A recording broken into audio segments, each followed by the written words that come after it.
observați ceva diferit. Am făcut un nou pas în cariera mea de YouTube, mi-am luat microfon și l-am luat cu un singur motiv, și anume faptul că mă simțeam mult prea awkward cu mâinile în aer, nefăcând nimic, aveam nevoie să țin ceva și acum am acel ceva, doar că am uitat complet că eu nu am un headphone jack la telefon, așa că momentan am doar un microfon deconectat pe care îl țin de formă. Anyway, asta nu are nicio legătură cu videoul de azi. Ideea videoului de azi a venit când m-am gândit că vine toamna și mi-am dat seama că atunci când mă gândesc la toamnă, am un personaj în minte, o persoană care e îmbrăcată într-un anumit fel. Așa cum există personaje din desene animate care au un outfit caracteristic, așa văd și eu anotimpurile. Și mă gândeam să vă arăt astăzi cum văd eu fiecare anotimp. Side note, când mă gândeam la ținute pentru fiecare anotimp, mi-a fost foarte greu să aleg o singură ținută per anotimp. Așa că în loc să aleg doar una, am ales două ținute destul de diferite, spun eu, pentru fiecare anotimp.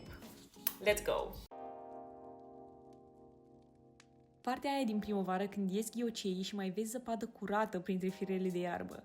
E o zână cottagecore ieșită la cules de flori care se bucură de soare și e pură și inocentă pentru că încă n-a trăit suferința polenului. Totul e alb la ea, mai puțin sandalele, că la cât noroi în perioada asta e mai greu cu sandale albe. Poartă o fustă lungă, albă și o bustieră dantelată, care aduce oarecum petale de flori și pentru că e încă destul de frig afară, poartă și o cămașă semi-transparentă pe deasupra, prin care trec alea 2 raze de soare pe zi.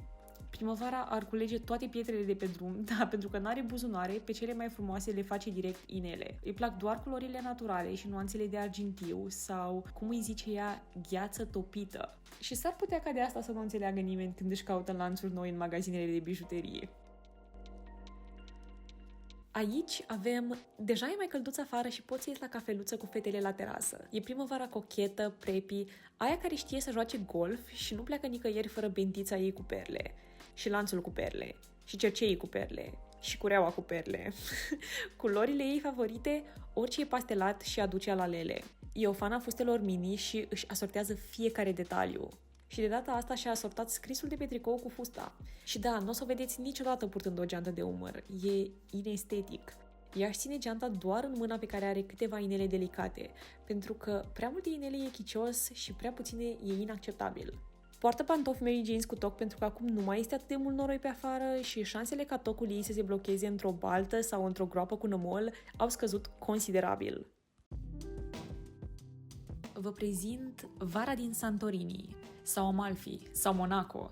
E tipa aia pe care o vezi în aeroport întreagă și nu-ți mai poți lua gândul de la ea niciodată. E chic și classy, fără să depună prea mult efort. Poartă doar slip dresses și o poșetă în care are un singur ruj și acel parfum. Știți voi, ăla pe care l-am împrumutat de la mama ei când avea 17 ani și nu l-am mai dat niciodată înapoi. Azi, de exemplu, totul e fie satinat, fie de aur. Chiar dacă îi plac materialele scumpe, dacă o aduci pe plajă, o să-și arunce tocurile imediat ca să se bălăcească printre valuri. Nu o să sară complet în apă totuși, nu vrea să-și strice părul și nici să riște să piardă lănțișorul ei cu zodii. Altfel, cum o să mai știe lumea că e zodia Leu? Începutul lui august e pe cât de cald, pe atât de fun. Vara asta e plină de energie și de culori intense. E persoana aia care te trezește la 6 dimineața să prindeți loc la plajă, care a cumpărat deja bilete pentru parcul de distracții la care mergeți la prânz și care a făcut deja rezervare în club pentru mai pe seară. La cât de tare se agită, nu-i de mirare că poartă un top fără mâneci și verde aprins ca să poți să o reperezi de la distanță când fuge prin mulțime. Pantalonii trebuie să fie și ei pe măsură, cu cât mai colorați, cu atât mai bine. Și dacă are în picioare și o pereche de încălțăminte comodă, treaba e aproape gata. Tot ce mai trebuie e o geantă destul de mare pentru toate jocurile și jucăriile pe care le cară după ea și o combinație nebună de accesorii cu vibe tropical, cum sunt inelele astea multicolore. Stați că am obosit puțin, am nevoie de o pauză. Și dacă tot eram pe vibe-ul tropical, eu zic că intră perfect o What the Fanta. Dacă ați gustat-o deja, v-ați dat seama care e aroma secretă? Am zis să fiu drăguță cu voi și să vă dau un hint, așa că am ascuns undeva în fundal un indiciu care să vă ajute. Și dacă tot nu vă prindeți nici după ce o gustați și nici după indiciul meu, găsiți celelalte indicii și pe contul de Instagram Fanta România. Dar chiar am încredere în voi că o să ghiciți. Parfumată ca o plăcințică de dovleac și mare amatoare de filme horror, începutul de toamnă arată ca o mică vrăjitoare din desenele animate. Fusta asimetrică, ciorapii cu pânze de păianjen și cizmele până la genunchi sunt toate negre, la fel ca sufletul ei atunci când are o citire proastă în cărțile de tarot. Parcă lipsește totuși o pată de culoare. Gata, un cardigan galben ca frunzele crunchy în care sare de fiecare dată când are ocazia. Toamna nu se joacă atunci când vine vorba de accesorii.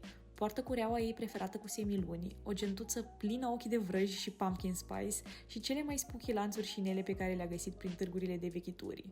Dar nu-i văd nicăieri mătura. Toamna târzie e Dark Academia. Punct. E mereu îmbrăcată în nuanțe de maro și bej ca să se camufleze în biblioteci și să se facă una cu rafturile. Așa nimeni nu o poate judeca pentru că recitește seria Bridgerton pentru a mia oară. Timpul pe care nu-l petrece prin biblioteci, îl petrece prin magazine second-hand, de unde își ia toate hainele. Și geanta. Și uneori și cărțile pe care le ține în geantă. Maleta e vintage din anii 70, iar pantalonii raiați au fost ai stră bunicului ei. Știți versul ăla din Thrift Shop de Macklemore care zice I'ma take your grandpa style? Ea chiar face asta, pe bune. Singura piesă cumpărată relativ recent e perechea de bocanci de care nu s-ar despărți nici pentru tot tiramisul din lume. Și în loc să poarte multe bijuterii, poartă în mod obsesiv un singur lanț cu un pandantiv care are cumva legătură cu cartea ei favorită. Și e o mare fană a băscuțelor. De ce? Nimeni nu știe. Dacă toamna târzie e Dark Academia, atunci iarna cu prima zăpadă e Light Academia. E persoana aia care trăiește în plovere chunky, iar nuanțele de off-white și bej deschis sunt religia ei. Indiferent că merge la o plimbare, la o petrecere sau la facultate, e mereu îmbrăcată de parcă ar vizita un muzeu de artă în care sunt constant 10 grade Celsius. Cară peste tot după ea un tote bag, deși mereu se chinuie să-și scoată lucrurile din sacoșă și își spune că o să-și cumpere o geantă adevărată. Dar știm cu toții că nu o să o facă. Pe lângă asta, se plânge tot timpul că are mâinile reci, dar refuză cu tărie să poarte mănuși pentru că nu se potrivește cu estetica ei.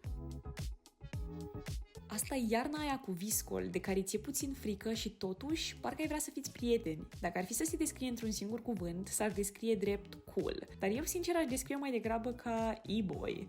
Ținutele ei trebuie neapărat să conțină ceva din piele. În cazul ăsta, o pereche neagră de pantaloni, ca să pară badass. Poartă și bocanci cu platforme care să o facă să pară mai impunătoare, dar în același timp își ascunde degetele în mânecile puloverului supradimensionat. I-a zis cineva că asta e adorabil, nu fioros? Niciun outfit de-al ei nu e complet fără aproximativ 5 kg de metale atârnate la gât și de degete. Singura regulă, totul trebuie să fie argintiu sau negru. Restul nu contează. Ce contează însă e biniul ei sub care își ascunde lacrimile când se uită la filme romantice. N-ar spune nimănui, dar filmul ei favorit e The Notebook și a bocit 4 ore în continuu după ce s-a terminat. Dacă nu scot pantalonii ăștia în următoarele 2 minute, cred că o să încetez pur și simplu să exist. Dar ce nu fac eu pentru un video?